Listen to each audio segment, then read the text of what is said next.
Bueno, ahí estamos en el video 2 donde vamos a hablar de los tipos de diabetes. Cuando yo era estudiante de medicina pensaba que la diabetes era solamente una enfermedad donde se elevaba la glucosa, tenía complicaciones y pues se les da un tratamiento. Me parecía tan sencillo. Sin embargo, cuando estuve rotando en mi internado, un día entendí que detrás de la palabra diabetes pues existen historias completamente diferentes. Para explicarles estos tipos de diabetes, les voy a contar sobre diferentes pacientes que se me fueron presentando en mi internado.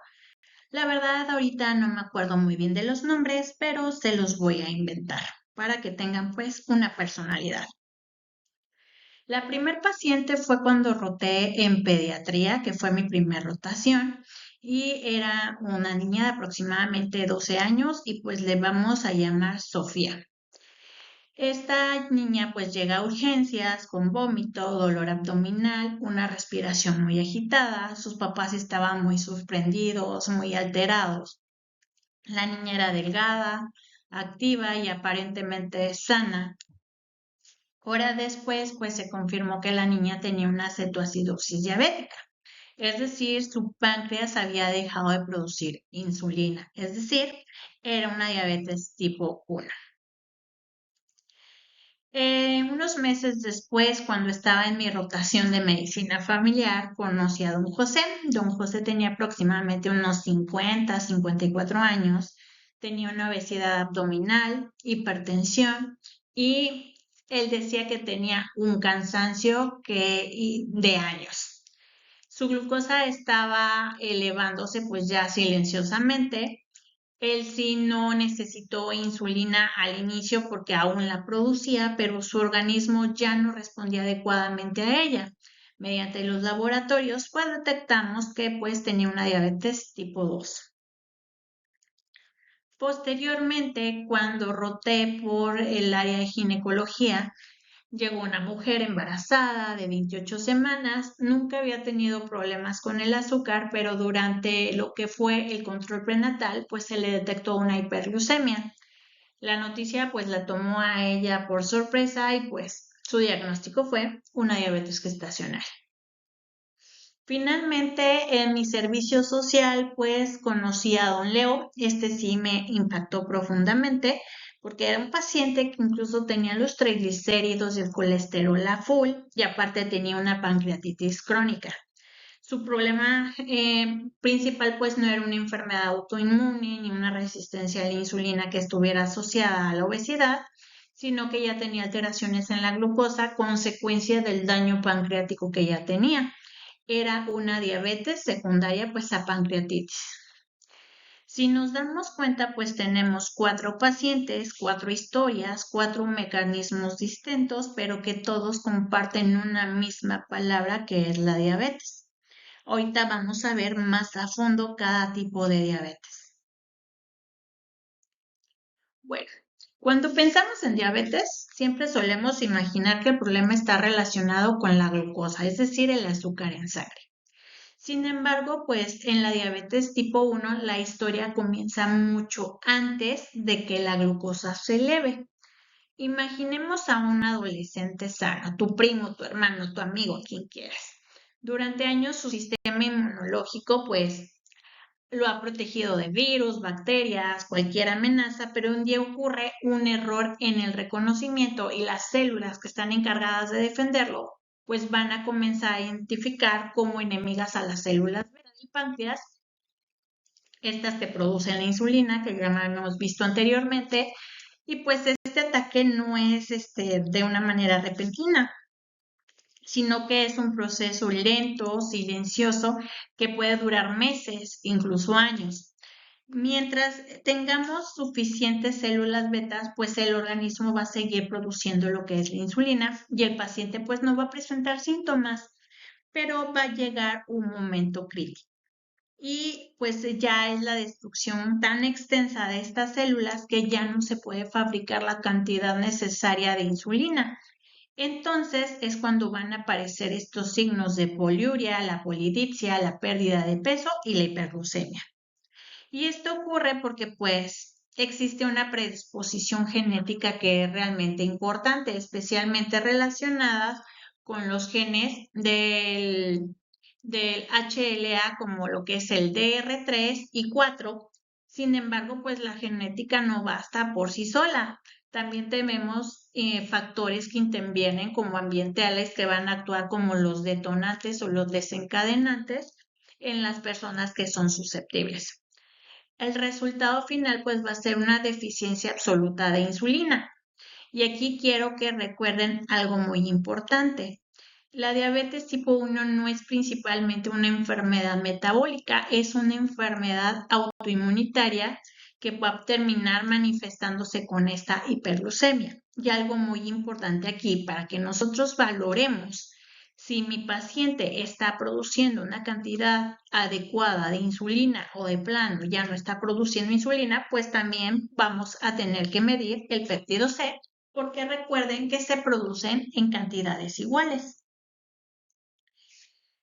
Una de las primeras preguntas que siempre llega a surgir cuando un paciente presenta pues diabetes tipo 1 es si existe la predisposición genética, si esta es importante, porque no todas las personas que son susceptibles pues llegan a desarrollar la enfermedad.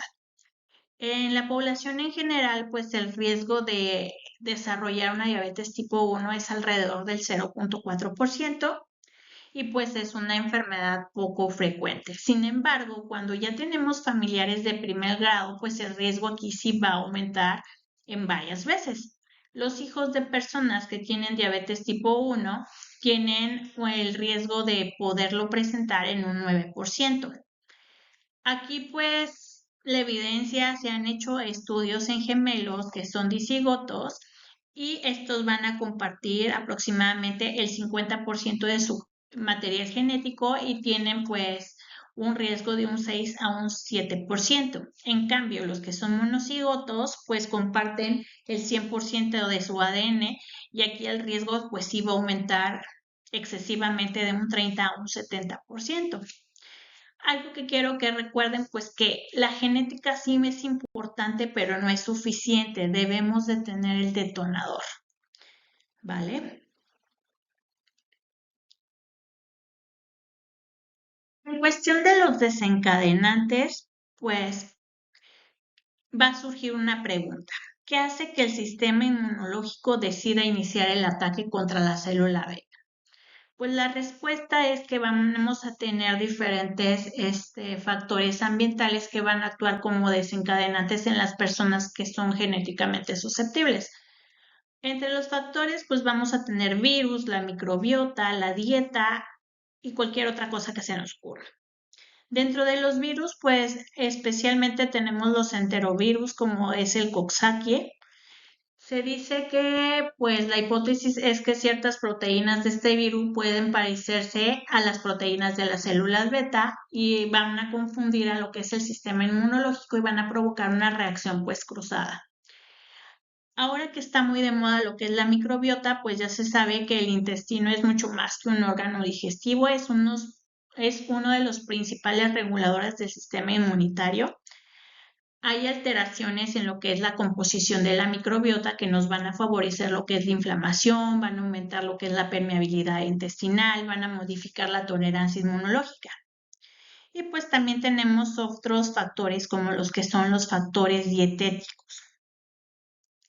La dieta pues realmente sí es muy importante y pues si nosotros estamos consumiendo o introduciendo alimentos como la proteína de la leche de vaca, el gluten, alimentos inflamatorios, durante mucho tiempo pues vamos a poder desarrollar lo que es la diabetes. Sin embargo, pues aún no existe como tal una relación causal definitiva. Lo que sí sabemos es que pues los carbohidratos en exceso nos van a llevar a que tengamos una hiperglucemia. Y recordemos que la diabetes no es una enfermedad que se da de la noche a la mañana. Es una enfermedad que lleva meses o años previamente. Lo importante aquí es que nosotros entendamos que pues ninguno de estos factores parece ser suficiente por sí mismo.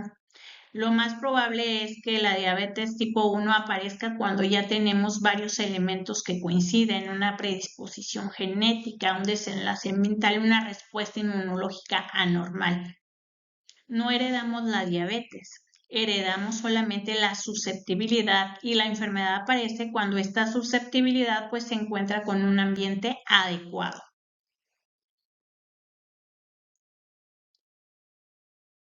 Durante muchos años, pues pensamos que la diabetes tipo 1 aparecía de una forma repentina. Ya les dije que no. Un día el paciente estaba sano y al siguiente pues ya tenía la glucosa muy elevada. Ahora ya sabemos que pues es una enfermedad progresiva que atraviesa varias etapas antes de manifestarse pues clínicamente. Vamos a tener un estadio 1, que es la fase silenciosa. Aquí es donde todo va a comenzar. El sistema inmunológico ya ha iniciado el ataque y podemos detectar anticuerpos contra las células beta. Sin embargo, pues el paciente se siente completamente sano, hace su vida normal, no tiene síntomas, lo que es la glucosa es normal, la hemoglobina glicada es normal y no existen síntomas. Es como un incendio que apenas acaba de comenzar dentro de una habitación que está cerrada. El daño ya existe, pero desde afuera no podemos verlo. El estadio 2, pues ya tenemos una destrucción progresiva. Con el paso del tiempo, el número de las células beta que son funcionales, pues empieza a disminuir. El páncreas aún no logra producir una insulina suficiente para evitar que se presenten los síntomas, pero vamos a empezar a perder lo que es la capacidad de la reserva. Aquí ya empiezan a aparecer alteraciones como es alteraciones pequeñas en la glucosa y en la hemoglobina glucosilada, aunque el paciente pues va a continuar asintomático. Si lo vemos desde el punto de vista clínico, aquí pues realmente tenemos una ventana de oportunidad muy grande porque la enfermedad ya es detectable antes de que aparezcan las manifestaciones, pero sin embargo no lo vemos. El paciente no llega porque tiene algún síntoma. Entonces, por lo tanto, pues hay que indagar también en la historia clínica del paciente para ver si tiene pues antecedentes familiares. El estadio 3, pues aquí ya tenemos una fase clínica. Finalmente llegamos al momento en que ya podemos reconocerla como diabetes tipo 1, cuando ya se destruyó aproximadamente de un 80 a un 90% del cuarto que estaba en llamas. Es decir, la célula beta, pues el organismo ya no va a poder compensar toda la deficiencia de insulina y entonces van a aparecer los síntomas como la poliuria, la polidipsia, la pérdida de peso, la fatiga y en algunos casos pues se puede llegar a debutar con una cetoacidosis diabética. También tenemos ya la hipoglucemia, esta ya se deja ver mediante estudios de laboratorio y pues ya se convierte en una enfermedad realmente visible. Dentro de las manifestaciones clínicas, pues después de todos los años que llevó la destrucción de las células beta, pues llegó el punto en el que el organismo pues ya no produjo la insulina y pues dijo, hola, aquí estoy, me llamo diabetes tipo 1. Cuando la glucosa supera la capacidad ya de una reabsorción renal, pues van a aparecer lo que es la poliuria y la polidipsia. Va a empezar a comenzarse a eliminar mediante la orina lo que es la glucosa. La glucosa arrastra consigo agua y pues a este fenómeno le vamos a llamar una diuresis osmótica. El paciente va haciendo pipí en grandes cantidades de líquido y como consecuencia pues va a desarrollar una sed muy intensa para intentar compensar lo que son las pérdidas, es decir, el paciente tiene polidipsia. Por eso la poliuria y la polidipsia suelen ser los primeros síntomas que nos van a referir nuestros pacientes. Ahora bien, también vamos a tener una pérdida de peso. Aunque la glucosa está elevada en la sangre, las células se encuentran en un estado de ayuno energético porque no pueden utilizar esa glucosa. El organismo va a buscar fuentes alternativas de combustible y van a comenzar a consumir grasa y músculo. Y esto pues nos va a llevar a la pérdida de peso rápida de una manera involuntaria, incluso en pacientes que llegan a tener un apetito normal o incluso aumentado. En cuanto a la fatiga y a la debilidad, pues si las células no pueden recibir energía, el resultado pues va a ser un cansancio, además que estamos perdiendo agua y electrolitos que pues realmente van a contribuir a la sensación de debilidad y el agotamiento generalizado que van a tener los pacientes. En cuanto a la visión borrosa, pues el tener lo que es la glucosa elevada, esta hiperglucemia va a modificar lo que es la osmolaridad de los tejidos oculares, especialmente lo que es el cristalino. Y como resultado, pues los pacientes pueden experimentar visión borrosa, que en muchos casos pues mejora cuando se corrige la glucosa.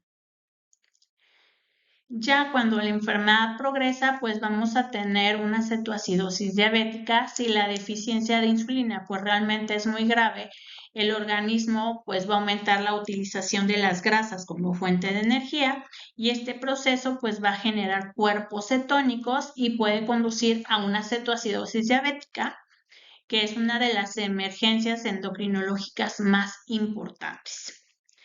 También debemos de tener presentes los signos de alarma en nuestros pacientes, como es una deshidratación importante, la respiración de Kussmaul, que es profunda y rápida, como si nosotros subiéramos 4 o 5 pisos de una manera rápida y sin descanso, pues este tipo de respiración, que es profunda y rápida, es un mecanismo de compensación de la acidosis.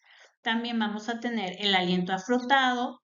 Debido a la eliminación de la acetona, vamos a tener una hipotensión y una taquicardia, estos por la pérdida severa de líquidos que tiene el paciente, y vamos a tener una alteración en el estado de la conciencia que pues va a poder progresar incluso hasta coma.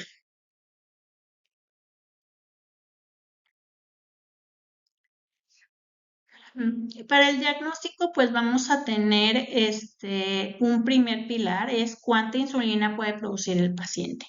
La forma más práctica, pues se las dije anteriormente, para responder a esta pregunta, pues es mediante la medición de lo que es el péptido C. Hay que recordar que, pues como les he venido diciendo, que se producen en cantidades equivalentes. Por ello, este péptido C pues nos va a funcionar para observar lo que es la producción endógena de insulina. En la diabetes tipo 1 avanzada vamos a encontrar valores bajos de péptido C o incluso indetectables, y pues esto lo que nos va a reflejar es que ya tenemos la pérdida de la función de las células beta.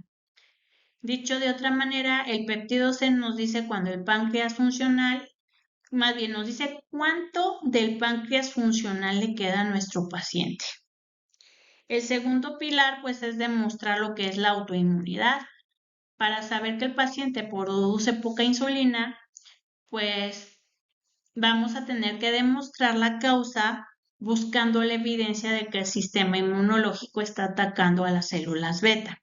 Para esto, pues tenemos ciertos anticuerpos principales. Tenemos el anticuerpo anti-GAD, que es el autoanticuerpo más frecuente en adolescentes y adultos y suele estar presente durante muchos años después del diagnóstico. También tenemos los anticuerpos antiinsulina. Este es muy útil en niños pequeños y puede ser uno de los primeros anticuerpos en aparecer. También tenemos los anti-IA2, que son los anticuerpos frente al antígeno 2 de los islotes. Este se asocia con una destrucción más rápida de las células beta y suele encontrarse más cerca de cuando nuestro paciente va a debutar. Tenemos los anticuerpos contra el transportador 8 del zinc. Este es uno de los marcadores que pues es más reciente y puede aumentar lo que es la sensibilidad diagnóstica cuando otros anticuerpos pues nos llegan a salir negativos.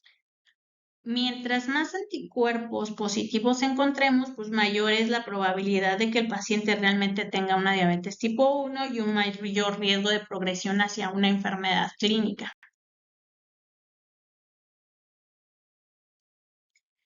Bueno, hasta ahorita pues ya hemos hablado de la diabetes tipo 1, que es clásica en niños o en jóvenes, que pues desarrollan una destrucción autoinmunitaria relativa de las células beta del páncreas. Sin embargo, pues también tenemos un grupo de pacientes que pues desafían esta imagen de la diabetes tipo 1 y pues son los adultos que parecen tener diabetes tipo 2, pero que en realidad tienen otra forma de diabetes inmunitaria, que es la diabetes LADA. que es la Latent Autoimmune Diabetes in Adults. Es decir, pues que es una diabetes autoinmune en los adultos. Perdonen mi inglés, no me gusta mucho, pero estoy tratando de explicárselos, ¿vale? Imaginemos que tenemos a una persona de 42 años. Le vamos a poner de nombre Mari. Es delgada, físicamente activa, no tiene antecedentes de obesidad. Acude porque tiene la glucosa elevada y está recibiendo diagnóstico de diabetes tipo 2. Inició cambios en su estilo de vida y su tratamiento y sigue muy bien su tratamiento oral. Durante algunos meses parece responder bien, sin embargo, poco tiempo después, pues vuelve nuevamente, el control glucémico se deteriora y a pesar de que tiene muy buena adherencia al estilo de vida y hacia el tratamiento. Se nos prende el foco y solicitamos anticuerpos anti-GAT y estos resultan positivos. Aquí es el momento cuando nosotros ya vimos que nuestro paciente pues realmente no está enfrentando una diabetes tipo 2, sino está presentando una diabetes autoinmunitaria de una progresión lenta, es decir, la diabetes tipo LADA. Esta diabetes es una forma autoinmunitaria que va a compartir el mismo mecanismo inmunológico de la diabetes tipo 1, pero cuya destrucción de las células beta pues ocurrió mucho más lentamente y apareció en la edad adulta. Por esta razón, pues los pacientes que van a conservar un poco de la producción residual de la insulina durante años y posteriormente ya van a debutar, los vamos a confundir, vamos a decir, este paciente tiene una diabetes tipo 2, pero sin embargo no reacciona al tratamiento. Entonces, como es resistente al tratamiento, pues tendríamos que mandarle a hacer estos anticuerpos para ver si estamos tratando ante este tipo de diabetes.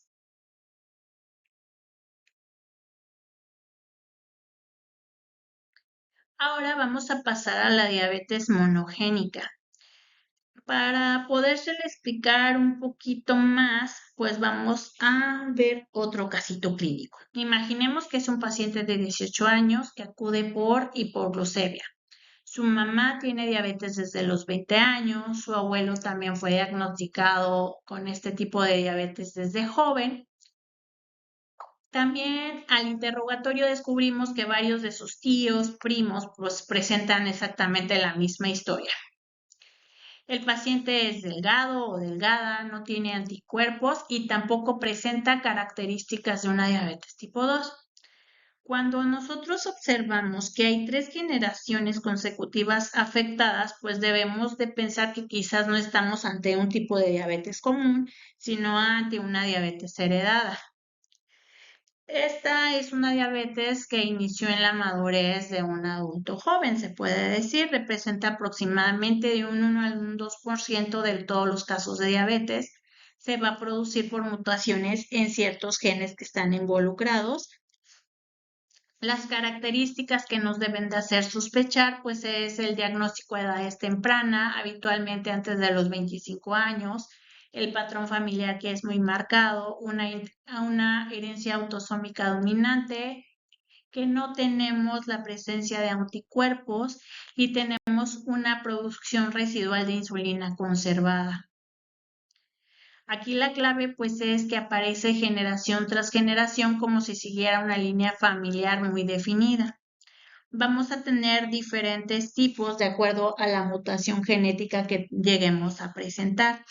La MODY tipo 2, que es la de la glucoquinasa, es la forma más benigna, se produce por una elevación estable de la glucosa desde el nacimiento y muchos pacientes nunca desarrollan complicaciones importantes y los pacientes pues solamente llegan a requerir dieta y ejercicio.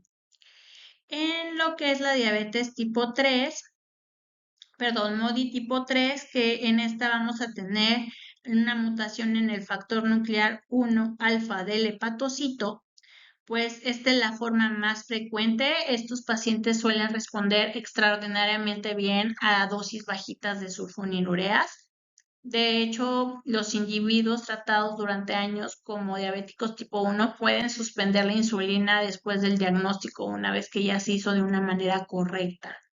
Es importante reconocerlo porque el diagnóstico va a cambiar completamente el tratamiento. Un paciente con MODY puede pasar años etiquetado erróneamente como un diabetes tipo 1, una diabetes tipo 2, y pues hay que identificar lo que es esta mutación para darle un adecuado tratamiento. Si se fijan aquí en la tablita, pues la tipo 1, la mutación genética es el factor nuclear 4 alfa del adipocito, pues vamos a dar sulfonilureas. La tipo 2, pues el gen es el gen de la glucoquinasa, ya vimos que era dieta y ejercicio. El tipo 3, pues se los acabo de mencionar, es el más común y vamos a necesitar sulfonilureas. El tipo 4 y el tipo 5 pues son raros. El tipo 4 vamos a tener alterado lo que es el factor promotor de la insulina 1 y pues el tratamiento es la insulina. En el tipo 5 vamos a tener una mutación en el factor nuclear 1 beta del hepatocito y el tratamiento de igual forma pues va a ser la insulina nuevamente.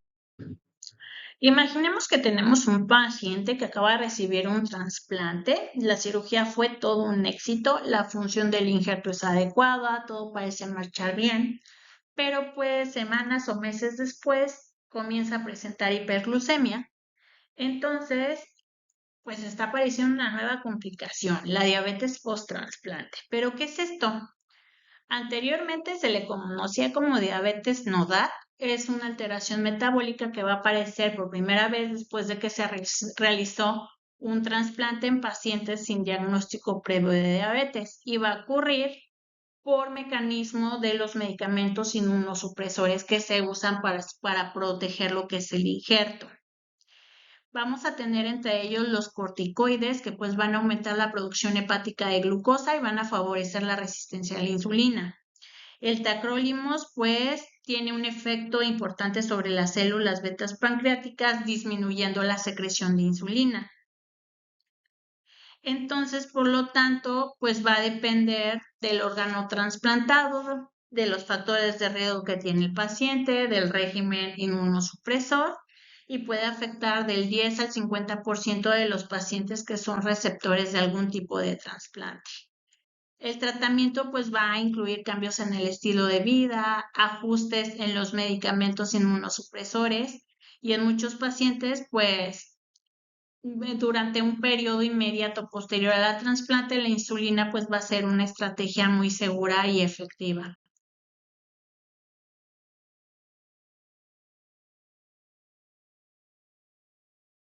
Hablamos de la diabetes relacionada con la fibrosis quística.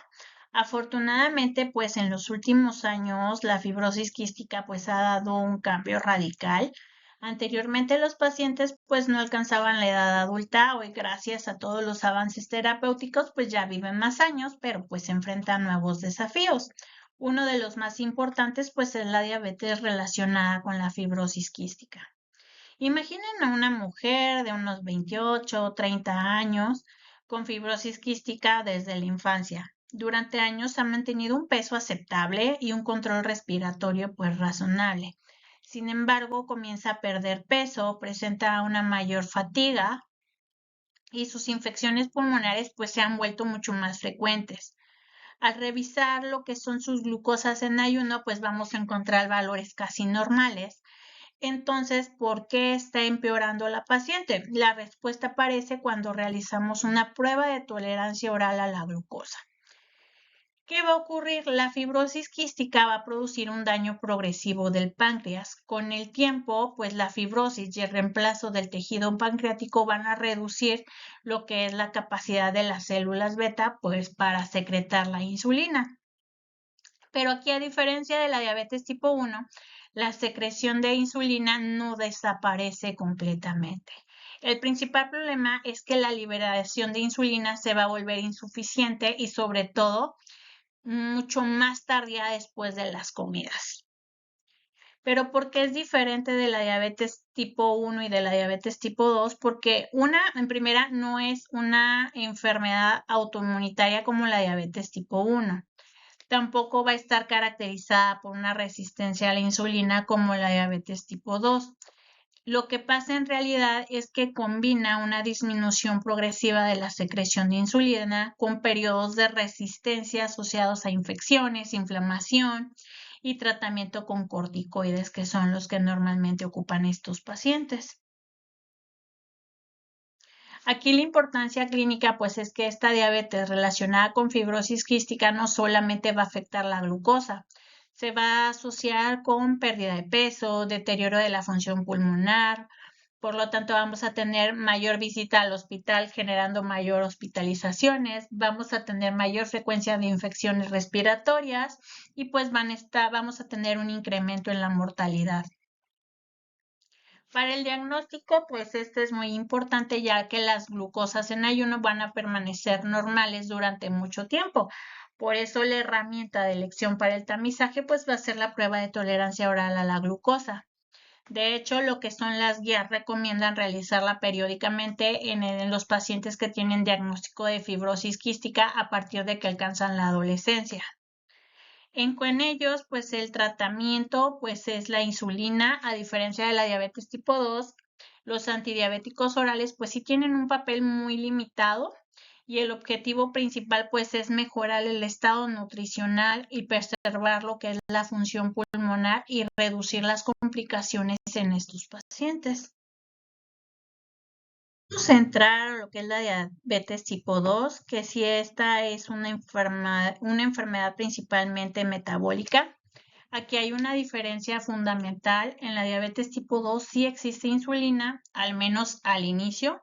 El problema es que el organismo pues va a dejar de responder adecuadamente a ella. Imaginemos a Carlos que tiene 45 años. Durante años ganó peso lentamente, especialmente en lo que es alrededor del abdomen. Se sentía sano, pero su hígado, músculos y el tejido adiposo pues estaban cambiando silenciosamente. Su páncreas detectó que los tejidos pues respondían menos a la insulina y trató de compensar produciendo cada vez más esta. Durante años, pues él sí logró mantener una glucosa normal. Sin embargo, luego llegó un momento en el que las células beta ya no podían mantener ese esfuerzo constante y comenzaron a agotarse. Cuando Carlos pues recibe el diagnóstico de diabetes, la enfermedad ya lleva aproximadamente más de 10 años que empezó a desarrollarse. Vamos a tener una triada fisiopatológica que es característica en diabetes mellitus tipo 2. El primer punto es una producción excesiva de glucosa hepática. El hígado va a actuar como una fábrica de glucosa. En condiciones normales, pues la insulina le indica cuándo debe de dejar de producirla. En la diabetes tipo 2, pues el hígado se vuelve resistente a esta señal y continúa liberando la glucosa, aunque ya no deba hacerlo. 2, vamos a tener una resistencia periférica a la insulina. Los músculos, el tejido adiposo, pues reciben la insulina, pero responden de una forma deficiente. Es como si la llave siguiera existiendo, pero la cerradura ya no funciona de una manera adecuada. Y como consecuencia, pues vamos a tener una glucosa permanente que va a estar circulando en la sangre. La parte 3 de esta triada pues es el fracaso progresivo de las células beta. Inicialmente pues el páncreas pues sí compensa produciendo más insulina, pero esta compensación pues realmente tiene un límite. Con el tiempo las células beta van a perder la capacidad funcional y vamos a tener una hiperglucemia que ya se va a volver de una manera evidente. Bueno, esto es en cuanto a la triada. Sin embargo, vamos a tener un octeto ominoso. El autor es de Fronzo y pues este nos dice que la diabetes va más allá y es mucho más compleja que una triada y pues participan muchos órganos, entre ellos el tejido adiposo, Este va a aumentar lo que es la liberación de ácidos grasos y va a favorecer aún más la resistencia a la insulina. A nivel del intestino, pues va a disminuir el efecto incretina, especialmente los que es la GLP-1 y el GIP, y va a reducir la secreción. Entonces, por lo tanto, no vamos a tener nosotros ese potencializador para que pues la insulina siga saliendo aún más de la célula beta. Recuerden que las incretinas pues son potencializadores para la secreción de la insulina. También vamos a tener a las células alfa pancreáticas. se va a estar produciendo un exceso de glucagón, estimulando lo que es la producción hepática de la glucosa. A nivel del riñón, pues vamos a tener un aumento en la reabsorción renal de glucosa a través de los SGLT2, impidiendo que pues el organismo elimine lo que es el exceso. A nivel del sistema nervioso central, pues vamos a tener una resistencia a las señales de saciedad, favoreciendo así lo que es el aumento de peso, y pues vamos a tener un ciclo vicioso y vamos a perpetuar lo que es el problema. Entonces, si se fijan, pues la diabetes tipo 2 no es una enfermedad de la glucosa, es una enfermedad de una regulación energética en todo el organismo.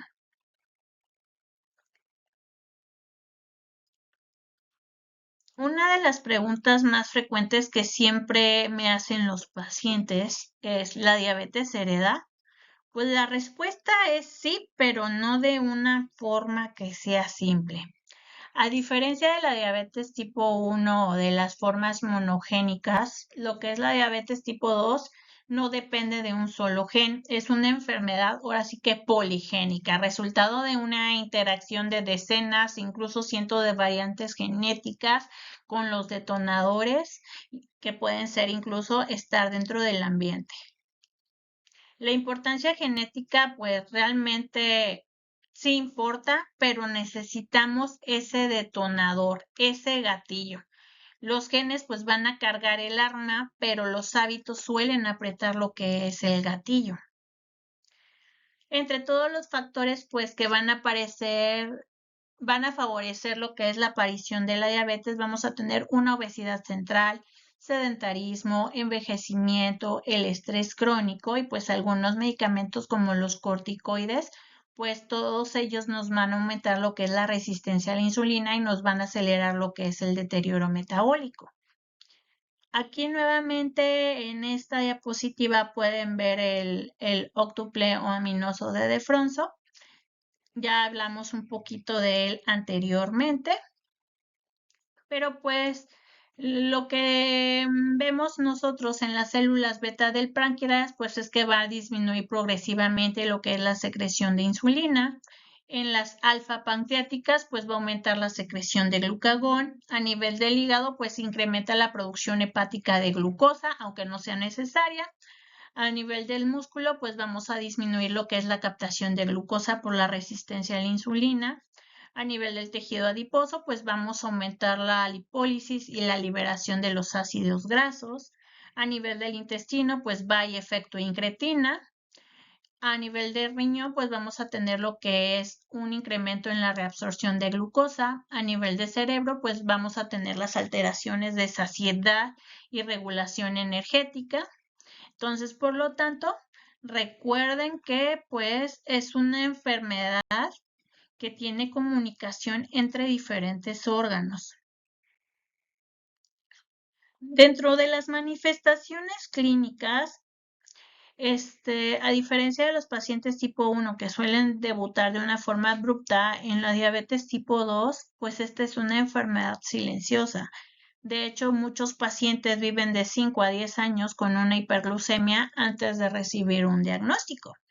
Y cuando se hacen estudios, generalmente les dicen, no, es que me espanté y me empecé a sentir mal y pues ya de un día para otro fue que empecé con la diabetes.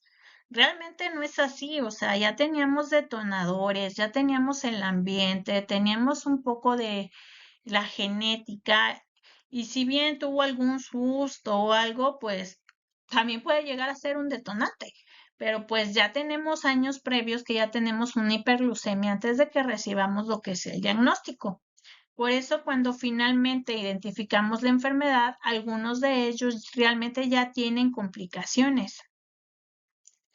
Vamos a hacer como un pequeño casito. Imaginemos que tenemos a una mujer de 52 años o 60, acude a consulta por cansancio, piensa que es consecuencia del trabajo, del estrés o simplemente por la edad. Sin embargo, pues si nosotros pedimos estudios, pues vamos a encontrar una hemoglobina glucosilada de 8.5. La diabetes pues realmente no apareció ese día, ya lleva años desarrollándose silenciosamente.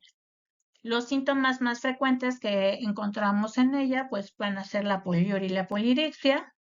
Y pues ya vimos que esta se presenta cuando la glucosa supera lo que es el umbral renal y comienza a eliminarse por la orina y pues va a arrasar consigo agua. Como resultado, pues la paciente va a orinar más, va a desarrollar la sed excesiva. La fatiga, pues aunque existe una glucosa en abundancia, los tejidos pues ya no pueden utilizarla adecuadamente debido a la resistencia a la insulina que existe. El paciente se va a estar diciendo constantemente que pues está muy cansado, que ya no rinde bien normalmente. Igualmente va a tener alteraciones en la glucosa porque recuerden que se va a modificar la osmolaridad a nivel del cristalino, causando pues cambios transitorios visuales. Puede tener infecciones recurrentes, puede llegar a tener candidiasis vaginal, infecciones de vías urinarias frecuentes. En los hombres podemos encontrar balanitis también. A nivel de lo que es el sistema nervioso, pues va a tener una neuropatía, va a llegar a consulta porque tiene hormigueo, ardor o sensación como si le estuvieran dando un toque en los pies. Entonces, si se fijan, pues son muchos los síntomas que pueden llegar a tener nuestros pacientes. Acuérdense de la poliuria, la poliripsia y la polifagia. Eso siempre nos van a estar orientando.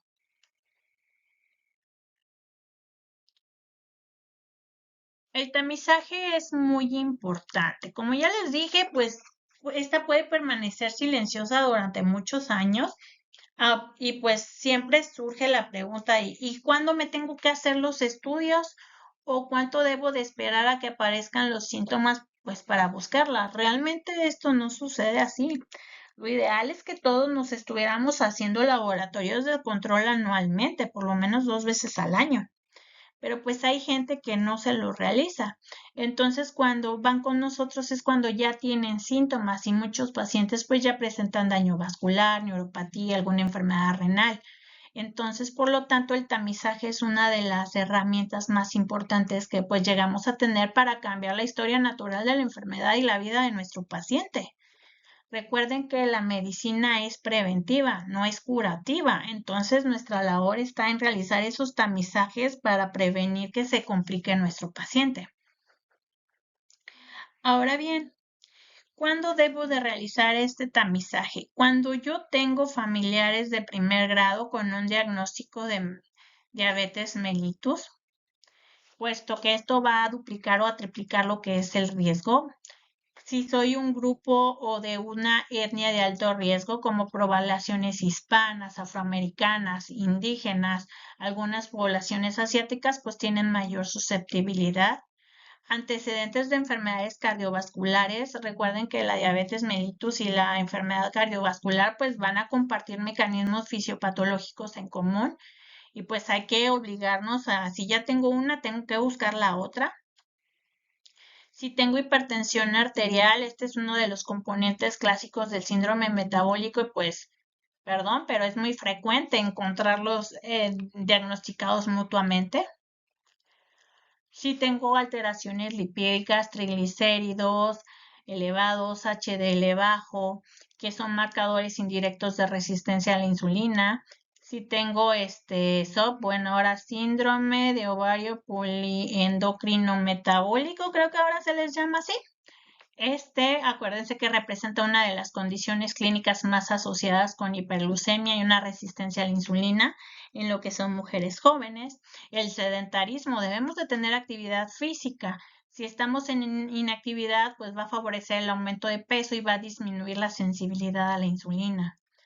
Otras condiciones que podemos ver, si yo detecto en mi paciente que tenga acantosis nigricans, que tenga hígado graso metabólico, apnea obstructiva del sueño, manifestaciones de resistencia a la insulina, pues debemos de estarnos, ¿cómo les diré? Alertando, ya tenemos banderas rojas para buscar lo que es la patología. Bueno, ¿y qué hacemos con una persona que llega aparentemente sana y no tiene ningún factor de riesgo? Pues la respuesta es fácil, debemos de buscar diabetes porque el riesgo aumenta con la edad. Entonces, hay que iniciar el cribado. Las recomendaciones actuales pues nos dicen que toda persona adulta debe comenzar su tamizaje sistemático a partir de los 35 años, incluso si este ya se considera saludable. Cuando yo hice mi servicio social hace muchos ayeres, había una hoja que se llamaba CISPA o SWIBE, no me acuerdo cuál de las dos, pero marcaba tamizaje en personas mayores de 20 años. Ahorita pues ya es a partir de los 35, pero esa hojita nos los marcaba a partir de los 20 años, independientemente de si el paciente se consideraba saludable. ¿Y por qué debo de hacer este cribado en estas personas a partir de los 35 años? Por la resistencia a la insulina, ¿sale? Esta aumenta progresivamente con el envejecimiento y porque realmente hay una proporción importante de pacientes que tienen diabetes tipo 2 y permanece sin un diagnóstico durante años. Incluso ni siquiera sabe el paciente que tiene una resistencia a la insulina. ¿Y en cuánto tiempo lo tengo que repetir? Pues si los resultados de las pruebas son normales, se aconseja repetir lo que es el análisis en intervalos de cada 3 años. Aquí pues en esta diapositiva les puse los criterios diagnóstico de diabetes mellitus. Es muy importante que nos lo sepamos de memoria. Vamos a tener una glucosa plasmática en ayuno mayor o igual a 126 miligramos sobre decilitro. Una glucosa a las 2 horas de la prueba de tolerancia oral a la glucosa mayor a 200. Una hemoglobina glicada mayor o igual a 6.5. Una glucosa al azar con síntomas mayor a 200 miligramos sobre decilitro. Entonces, en cuanto a la glucosa plasmática en ayuno, recuerden que esta debe de ser de una manera aleatoria en 2 ocasiones. Dentro de las categorías, pues vamos a tener que, pues sí existe un punto intermedio.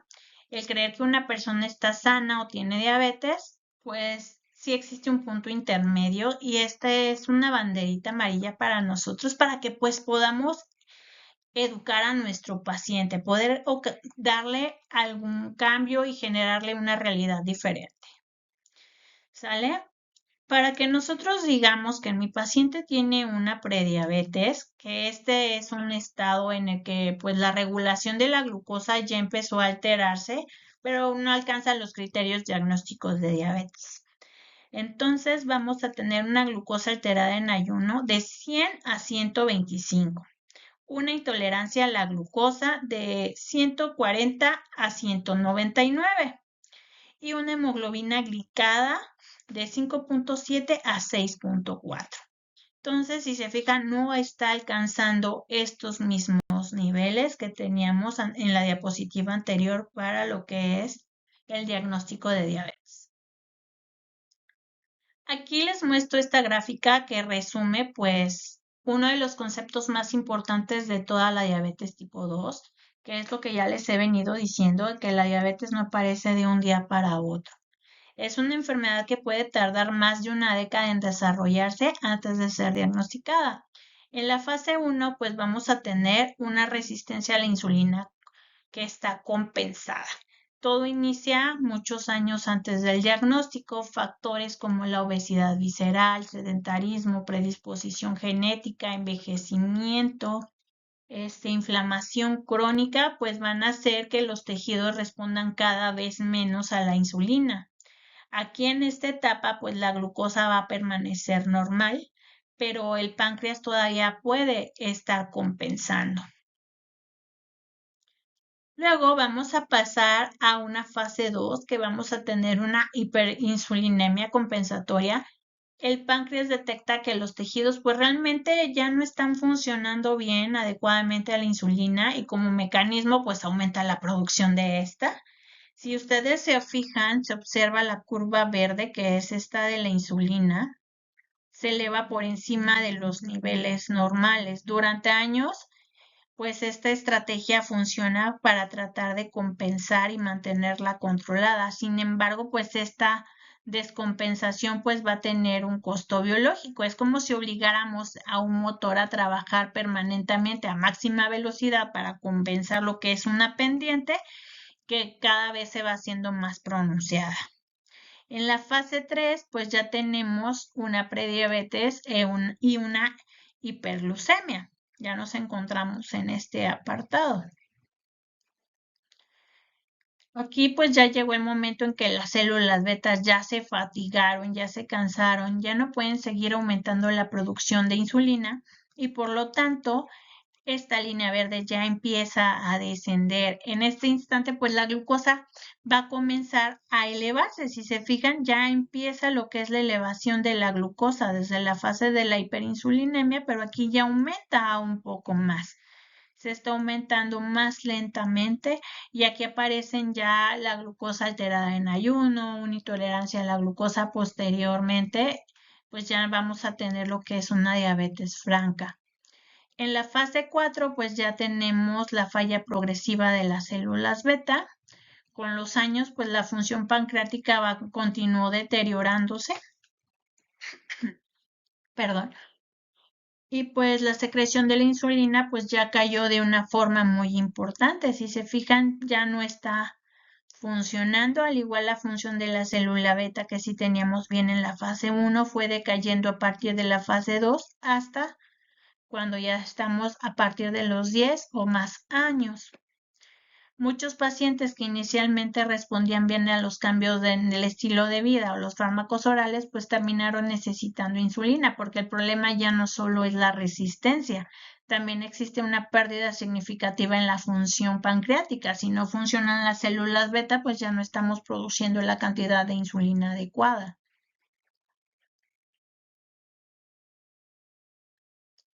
Bueno, esta es una de mis imágenes favoritas para entender lo que es la diabetes y me gusta mucho porque me gustan los icebergs porque nos muestra lo que no vemos y lo que sí vemos. Si nosotros vemos lo que es la punta del iceberg, es lo que nosotros ya vemos en nuestros pacientes. Vemos complicaciones, tanto macroangiopatías como microangiopatías. Y todo comienza pues desde abajo, la resistencia a la insulina que vamos a tener con nuestros pacientes.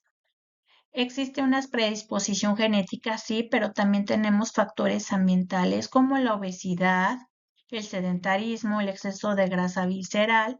En esta etapa pues aparece la resistencia a la insulina, el páncreas responde produciendo más insulina para mantener la glucosa normal, lo que vamos a conocer como la hiperinsulinemia compensatoria que vimos en la diapositiva anterior.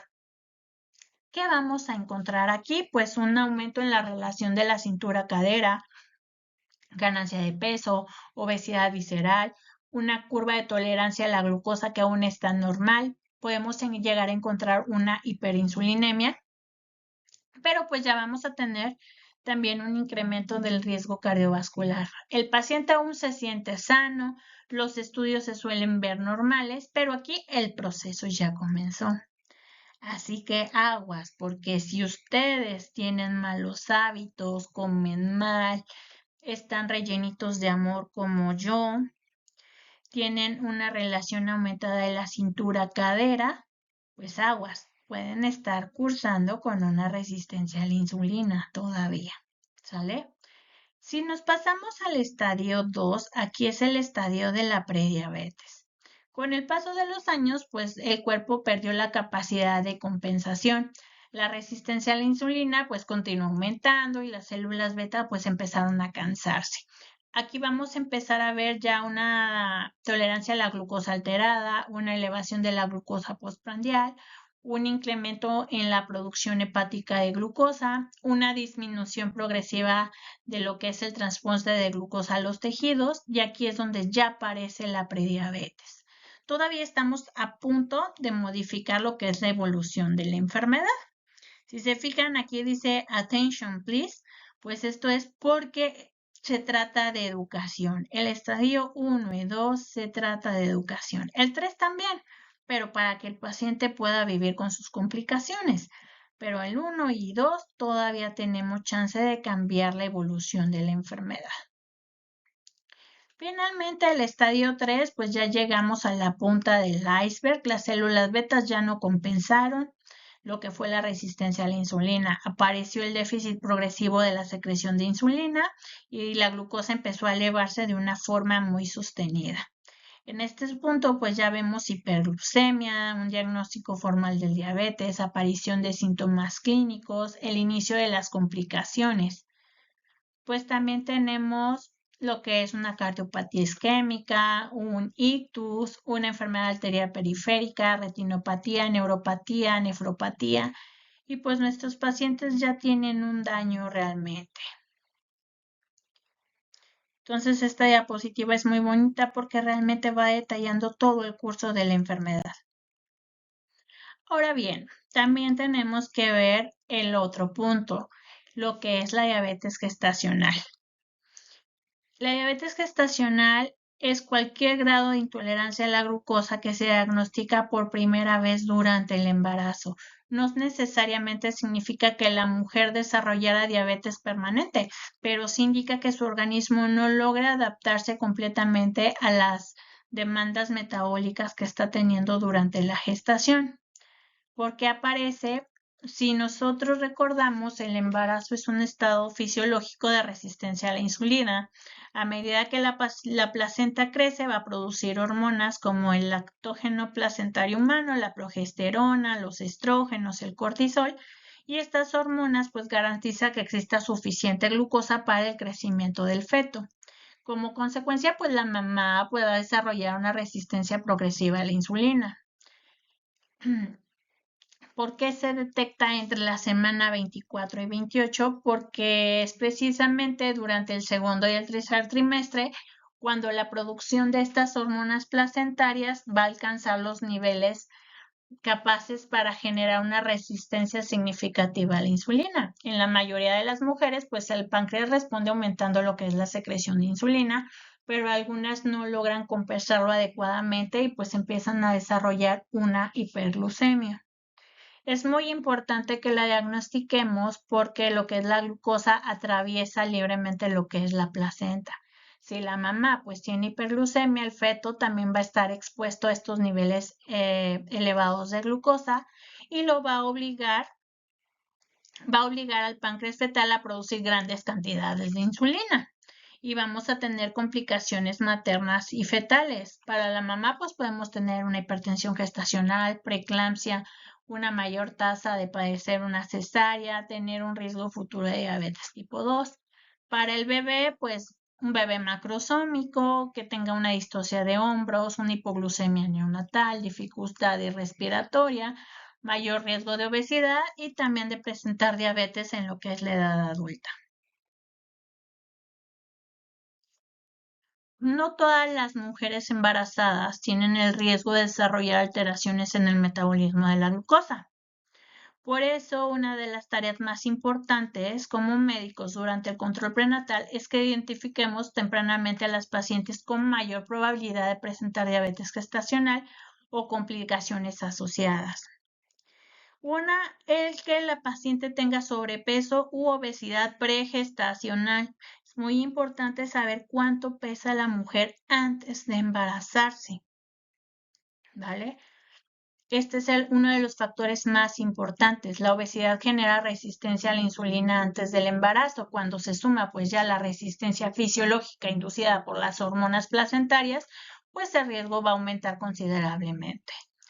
También si la mamá tiene una edad mayor de 35 años, ¿por qué? Porque con la edad disminuye lo que es la sensibilidad a la insulina y va a aumentar lo que es la probabilidad de alteraciones metabólicas. Si hay algún antecedente de macrosomía fetal, si la mamá tuvo algún bebé, algún recién nacido mayor de 4 kilos, pues hay que sospecharlo para ver si existió hiperglucemia materna no diagnosticada durante ese embarazo. Si tenemos el síndrome de ovario poliquístico, bueno, ahora es una condición fuertemente asociada hacia la resistencia a la insulina, entonces pues estas pacientes presentan un riesgo mayor de desarrollar lo que es la diabetes gestacional. También pues hay factores de riesgo mediante una diabetes preexistente Algunas mujeres ya tienen diabetes antes del embarazo, aunque en ocasiones pues no ha sido diagnosticada o se encuentra realmente pues mal controlada. Si la paciente también llega a tener una hemoglobina glucosilada al inicio durante el primer trimestre, pues esta ya suele sugerir que hay alguna alteración glucémica que estaba presente antes de que existiera la concepción. También otro factor de riesgo importante es la falta de consejería preconcepcional.